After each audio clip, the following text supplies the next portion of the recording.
I studied at Quantum. At Quantum. At Quantum. At Quantum. Quantum Global Campus. जिंदगी को दे नई दिशा।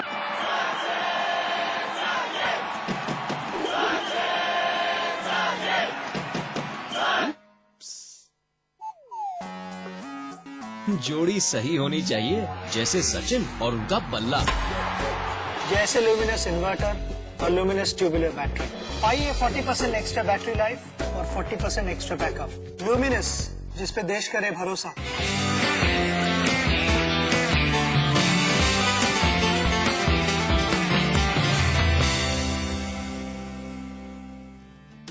Break के बाद आप सभी का स्वागत है। दोस्तों, बात एक ऐसे सपने की जिसको हकीकत बनाने के लिए न जाने कितनी कोशिशें चल रही हैं और आज वो सबसे बड़ी ज़रूरत है, क्योंकि पढ़ने और पढ़ाने के लिए उम्र का कोई फासला नहीं होता। तो ऐसे में साक्षरता का अभियान लेकर आगे आई हैं 3 लड़कियां। तो चलिए देखते हैं इनके सपनों की उड़ान।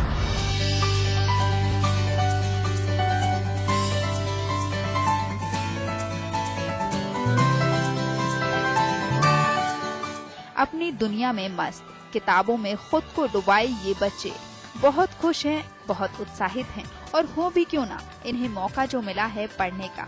इनके पास ना तो इतने पैसे हैं कि ये स्कूल जा सकें और ना ही इतने पैसे जो किताबों में खर्च कर सकें।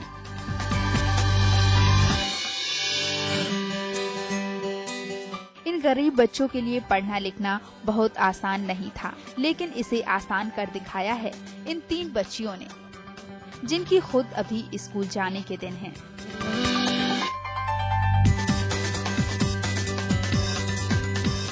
अक्षिता, रागिनी और सौम्या, इन तीनों बच्चियों ने संभाली है इन गरीब बच्चों को पढ़ाने की जिम्मेदारी और बड़े ही जोश के साथ निकल पड़ी हैं इस अभियान की तरफ। काफ़ी दिनों से कुछ 3-4 बच्चे यहाँ पे रहते थे, उनको वैसे ही पढ़ाते थे। फिर मुझे पता चला कि उनके कुछ दोस्त स्कूल नहीं जाते, तो फिर मैंने और सब बच्चों को इकट्ठा शुरू करने लग गई और फिर कुछ ही दिनों बाद काफ़ी सारे 2-3 महीनों बाद 30 बच्चे हो गए मेरे क्लास में। खुद पढ़ने की उम्र में ये तीनों बच्चियाँ इन गरीब बच्चों को पढ़ाने का जज्बा रखती हैं। अक्षिता इन गरीब बच्चों को पढ़ाती हैं। ऐसे में अक्षिता को कुछ खासी परेशानी भी नहीं होती और खुश होकर अक्षिता अपनी रिस्पॉन्सिबिलिटी समझती हैं। कुछ बच्चे 13-14 साल के हैं और उनको पढ़ाई से उत्साह ही हट गया है, बट एज सच तो कुछ मुश्किल नहीं होती, बहुत इन बच्चों का उत्साह ही देखकर हमें मन करता है इनको बार बार पढ़ाने का, और होशियार बच्चे हैं। अक्षिता की तरह रागिनी शर्मा ने भी बड़ी ही जिम्मेदारी के साथ ये कदम बढ़ाया है। मुझे पता चला कि अक्षिता ने पढ़ाना शुरू किया है बच्चों को, तो मुझे वो सैटरडे संडे को पढ़ाती है और सैटरडे संडे को हमारे स्कूल की छुट्टी होती है, तो मुझे लगा बजाय खेलने के बजाय या कुछ और कहीं और टाइम स्पेंड करने के बजाय अगर मैं यहाँ पर उन बच्चों को 1-1 घंटे के लिए अपना टाइम देके पढ़ा दूंगी तो उनकी ज़िंदगी काफ़ी चेंज हो जाएगी। पढ़ने की इस उम्र में पढ़ाने का ये जज्बा देखकर इनके माँ बाप भी इन्हें काफी सपोर्ट करते हैं। मैं यहाँ से कुछ 5 मिनट दूर रहती हूँ और मेरे माँ बाप मुझे हर रोज़ यहाँ पे छोड़ने आते हैं कार में और लेने आते हैं, तो और वो बहुत खुश है कि मैं इन बच्चों को पढ़ा रही हूँ, तो काफ़ी सपोर्ट मिलता है। साक्षरता के लिए न जाने कितने ही कदम बढ़ाए जा रहे हैं। ऐसे में अगर इन बच्चियों के अंदर गरीब बच्चों को पढ़ाने का ख्याल आया तो इससे बेहतर भला और क्या हो सकता है। हम लोगों ने गरीब बच्चों को इसलिए पढ़ाना शुरू किया क्योंकि हम उनसे पैसे नहीं लेते, हम उन्हें पढ़ाते हैं। इससे उनकी नॉलेज भी बढ़ती है, उन्हें बेसिक चीज़ आनी चाहिए, जैसे ABCD 1 2 3 4 उन्हें प्लस माइनस करना आना चाहिए। तो हमें लगा कि हमें उन्हें फ्री में इतना तो सब बच्चों को आना चाहिए, इसलिए हमने ये पढ़ाना शुरू किया। रागिनी की तरह 12वीं क्लास की सौम्या भी अपने इस जज्बे के साथ आगे बढ़ रही हैं और बच्चों को पढ़ा रही हैं और खुद पढ़ने की उम्र में कर रही हैं मैनेज। टाइम हफ्ते में 2 घंटा निकालना इन बच्चों के लिए मेरे को बहुत बड़ी बात नहीं लगती है। मैं अपनी पढ़ाई मैनेज कर लेती हूँ, मैं घर आके पढ़ती हूँ और फिर हम सैटरडे संडे को भी पढ़ाते हैं, तो मुझसे मैनेज हो जाता है। अक्षिता, रागिनी और सौम्या मिसाल हैं। जिस उम्र में लोग करते हैं मस्ती, वो उम्र जो बच्चों के पढ़ने लिखने का टाइम पीरियड माना जाता है। इस उम्र में 3 लड़कियों ने उठाया है बीड़ा गरीब बच्चों को पढ़ाने का। इस जज्बे के साथ ही सब पढ़ें, आगे बढ़ें। इनके सपनों की उड़ान को समाचार प्लस का सलाम।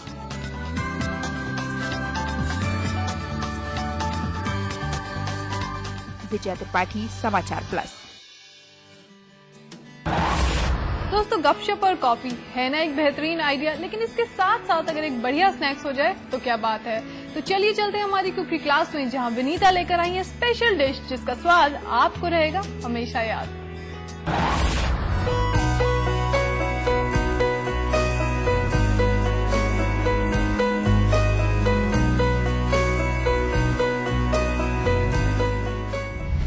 हेलो फ्रेंड्स, मैं विनीता आपके लिए लेकर आई हूँ खाने का खजाना।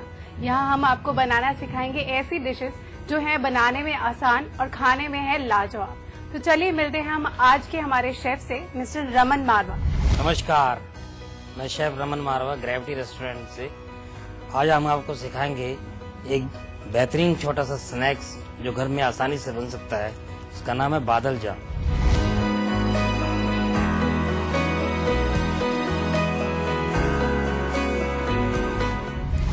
ये हम बैंगन लेंगे, उसको इस शेप में हमने काट लेना है। थोड़ा सा ही मोटा होना चाहिए।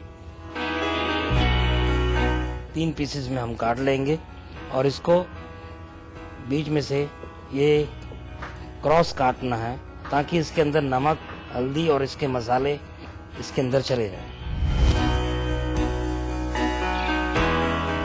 इसमें नमक, लाल मिर्ची, हल्दी पाउडर, जीरा पाउडर और धनिया पाउडर मिलाया था और जिंजर गार्लिक का पेस्ट मिला के इसको 5-7 मिनट के लिए इसको ऐसे रख दिया जाता है।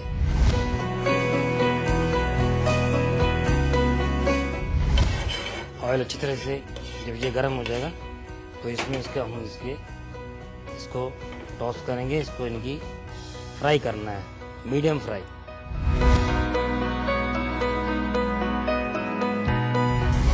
ये इस तरह से हम इसको ये फ्राई करेंगे और ये फ्राई होने के बाद इसकी ये पोजीशन आ जाएगी। इस तरह से पूरा तरह से ये पक जाएगा दोनों तरफ से। तो इसको मैं थोड़ी देर के लिए यहाँ साइड पे रख दूँगा। ये ऑयल लेंगे ताकि इसके बीच का मसाला बनाने के लिए। जैसे ऑयल जब ये गर्म हो जाएगा, थोड़ा सा इसमें ऑयल में थोड़ा सा जीरा ब्राउन करेंगे। थोड़ा जीरा ब्राउन होने के बाद फिर इसमें और भी हम इंग्रेडिएंट्स डालेंगे। ये जीरा देखो ब्राउन होने वाला है। ये ब्राउन जीरा होने के बाद थोड़ा ब्राउन अच्छी तरीके से हो जाए।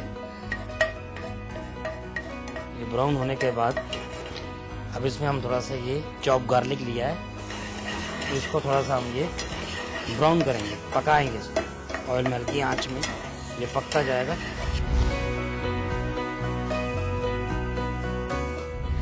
ये चॉप टमाटर इसमें मिलाएंगे। जितना हमने प्याज लिया था उतना ही चॉप टमाटर लिया जाएगा। ये मसाला ये हमारा पूरा तैयार हो रहा है। बॉल और लेंगे, उसमें हम थोड़ा सा इसकी गार्निश के लिए ये थोड़ा हैंकर लिया हुआ है। हैंकर है 1.5 स्पून, 1 स्पून इसमें डालेंगे दही, थोड़ा सा साल्ट स्वाद अनुसार, थोड़ा सा ये ब्लैक पेपर होल और 2 चम्मच क्रीम के इसमें मिला देंगे। थोड़ा सा इसमें हरा धनिया, थोड़ा सा ये ग्रीन चिली चॉप, ये इसमें मिलाई जाए। इस तरह से ये मिक्सचर इसकी गार्निश का तैयार हो गया।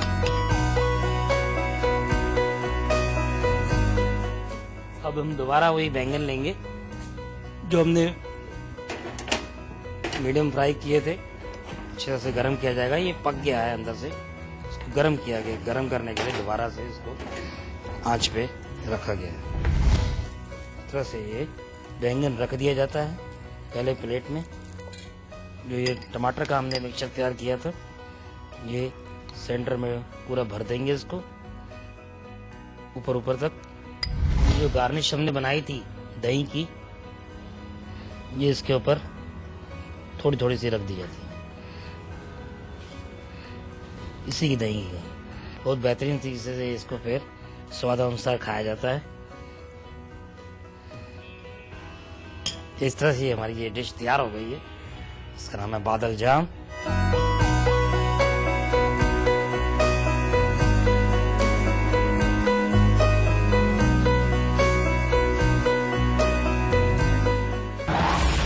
भाई वाह, ये स्नैक्स तो काफी टेस्टी लग रहे हैं। हर बार की तरह मैं तो इन्हें जरूर ट्राई करने वाली हूँ। आप भी इन्हें बनाकर घर में सबको जरूर खिलाइएगा। आपके साथ बात करते करते वक्त का पता ही नहीं चला। फिलहाल मुझे लेनी होगी आपसे विदा। अगले हफ्ते फिर हाजिर होंगे ढेर सारे इन्फॉर्मेशन के साथ। Till then you take care and keep watching Samachar plus.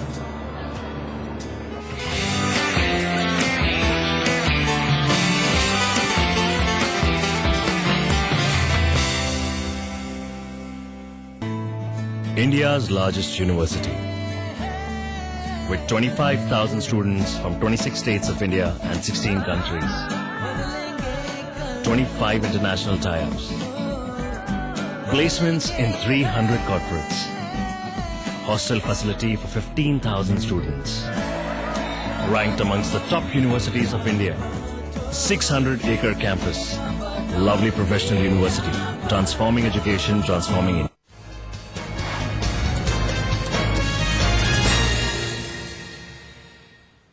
नमस्कार, आप देख रहे हैं फाइनल रिपोर्ट। आपके साथ मैं हूं नूरी कायनात। बुलेटिन की शुरुआत करेंगे, लेकिन उससे पहले इस वक्त की सुर्खियां। कानपुर में बीजेपी और कांग्रेस कार्यकर्ताओं में झड़प, मामले में 13 नामजद समेत 403 लोगों के खिलाफ एफआईआर। चौकेरी थाने में दर्ज हुआ केस।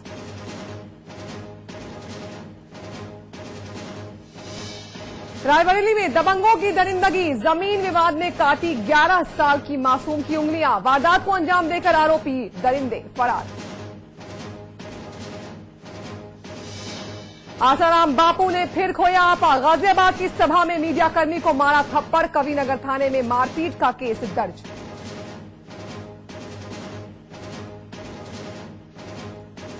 आगरा में एसपी ट्रैफिक बीएन तिवारी की करतूत, सिपाही से बंधवाए जूते के फीते। आरोपी के खिलाफ अब तक कोई कार्रवाई नहीं।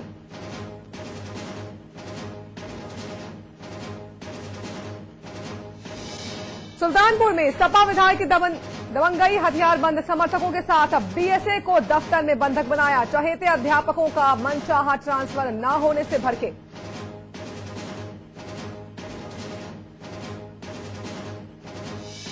और नेहरू कप फुटबॉल पर भारत का कब्जा। फाइनल मैच में कैमरून को 5-4 से दी मात। तीसरी बार भारत की झोली में आया नेहरू कप।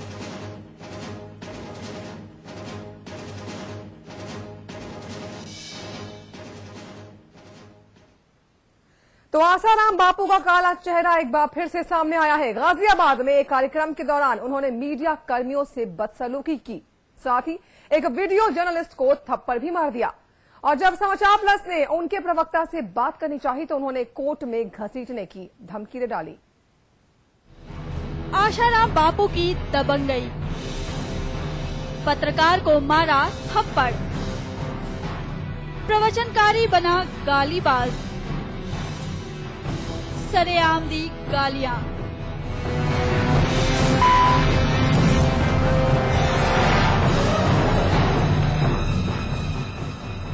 स्क्रीन पर बोल्ड बोल्ड अक्षरों में दिख रही इबारतों को देखकर चौंकिए मत।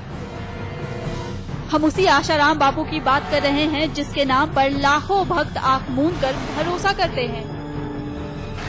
हम उसी आशाराम बापू का वो काला सच उजागर करने जा रहे हैं जिनकी सभाओं में भक्तों का तांता लगा रहता है। दरअसल खबर गाजियाबाद से है, जहां अपने कार्यक्रम के दौरान आसाराम ने एक वीडियो जर्नलिस्ट को पहले तो गालियां बकी, फिर जड़ दिया तमाचा।